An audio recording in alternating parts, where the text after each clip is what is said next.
ಫಾಜಿಲ್ ಹತ್ಯೆ ಪ್ರಕರಣಕ್ಕೆ ಪ್ರತಿಕಾರವಾಗಿ ಸುಹಾಸ್ ಶೆಟ್ಟಿಯ ಮರ್ಡರ್ ಆಗಿದೆ.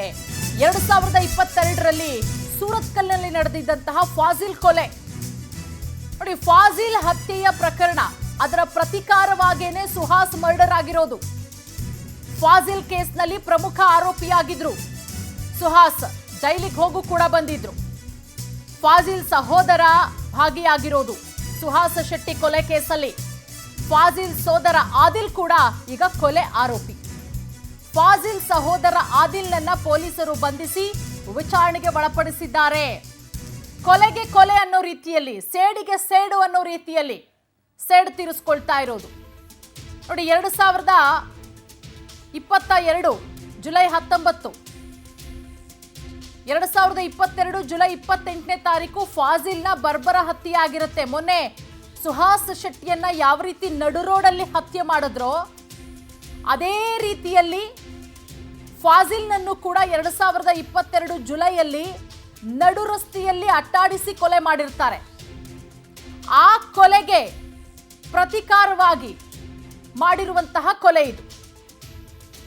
ಸುಹಾಸ್ ಶೆಟ್ಟಿಯ ಕೊಲೆ ಮಾಡಿರೋದು ನೋಡಿ. ಸುಹಾಸ್ ಶೆಟ್ಟಿಯನ್ನ ಕೊಲೆ ಮಾಡೋದಕ್ಕೆ ಯಾವ ರೀತಿ ಸ್ಕೆಚ್ ಹಾಕಿದ್ರು?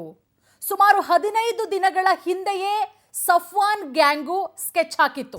ಆತ ಎಲ್ಲೆಲ್ಲೂ ಓಡಾಡ್ತಾರೆ ಸುಹಾಸ್ ಶೆಟ್ಟಿ, ಅವರ ಚಲನವಲನ ಪ್ರತಿಯೊಂದನ್ನ ಕೂಡ ಪರಿಶೀಲನೆ ಫಾಲೋ ಮಾಡ್ತಾನೆ ಬರ್ತಾ ಇದ್ರು. ಸಫ್ವಾನ್ ಗ್ಯಾಂಗ್ಗೆ ಆದಿಲ್ ಮೆಹರೂಫ್ನಿಂದ ಸುಪಾರಿ.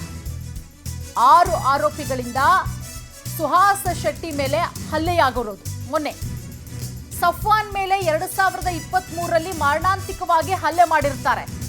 ಯಾರು? ಸುಹಾಸ್ ಶೆಟ್ಟಿ. ಅದೊಂದು ದ್ವೇಷ.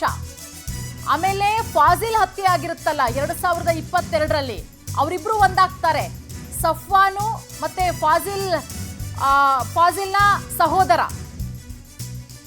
ಪ್ರಶಾಂತ್ ಧನ್ರಾಜ್ ಹಲ್ಲೆ ನೋಡಿ. ಸುಹಾಸು, ಪ್ರಶಾಂತ್, ಧನ್ರಾಜು ಸಫ್ವಾನ್ ಮೇಲೆ ಹಲ್ಲೆ ಮಾಡಿರ್ತಾರೆ. ಸಫ್ವಾನ್ಗೆ ಸುಹಾಸ್ ಕೊಲೆ ಮಾಡುವ ಆತಂಕ ಕೂಡ ಇತ್ತು. ಫಾಜಿಲ್ ಸೋದರ ಆದಿಲ್ ಅನ್ನ ಸಂಪರ್ಕ ಮಾಡ್ತಾರೆ. ಆಗ ಸ್ಕೆಚ್ ಕೂಡ ಕೊಡ್ತಾರೆ ನೋಡಿ. 5 ಲಕ್ಷಕ್ಕೆ ಸುಪಾರಿ ಕೊಡೋದು. ಸಫ್ವಾನ್ ಗ್ಯಾಂಗ್ಗೆ 5 ಲಕ್ಷಕ್ಕೆ ಸುಪಾರಿ, 3 ಲಕ್ಷ ಅಡ್ವಾನ್ಸ್ ಕೂಡ ಆಗಿರುತ್ತೆ. ಸುಮಾರು 15 ದಿನಗಳಿಂದ ಪಕ್ಕಾ ಪ್ಲಾನ್ ಮಾಡಿ ಮೊನ್ನೆ ರಾತ್ರಿ ಸುಹಾಸ್ ಶೆಟ್ಟಿ ಮೇಲೆ ಅಟ್ಯಾಕ್ ಮಾಡಿ ನಡು ರಸ್ತೆಯಲ್ಲೇ ಕೊಚ್ಚಿ ಕೊಲೆ ಮಾಡಿ ಎಸ್ಕೇಪ್ ಆಗಿದ್ರು ಆರೋಪಿಗಳು. ಈಗ 8 ಜನರನ್ನ ದಸ್ತಗಿರಿ ಮಾಡಿದ್ದಾರೆ ಪೊಲೀಸರು, ವಿಚಾರಣೆಗೂ ಕೂಡ ಒಳಪಡಿಸಿದ್ದಾರೆ. ಈ ಹತ್ಯೆಗೆ ಪ್ರಮುಖ ಕಾರಣ ಏನು? ಎಲ್ಲದರ ಬಗ್ಗೆ ಈಗ ಪೊಲೀಸರ ವಿಚಾರಣೆ ಆಗ್ತಾ ಇದೆ. ಅದರಲ್ಲಿ ಪ್ರಮುಖವಾಗಿ ಫಾಜಿಲ್ ಹತ್ಯೆಗೇನೆ ಪ್ರತಿಕಾರ ತೀರಿಸಿಕೊಂಡಿರೋದು ಅನ್ನೋದು ಪೊಲೀಸರ ಪ್ರಾಥಮಿಕ ತನಿಖೆಯಲ್ಲಿ ಗೊತ್ತಾಗ್ತಾ ಇರುವಂತಹ ಮಾಹಿತಿ.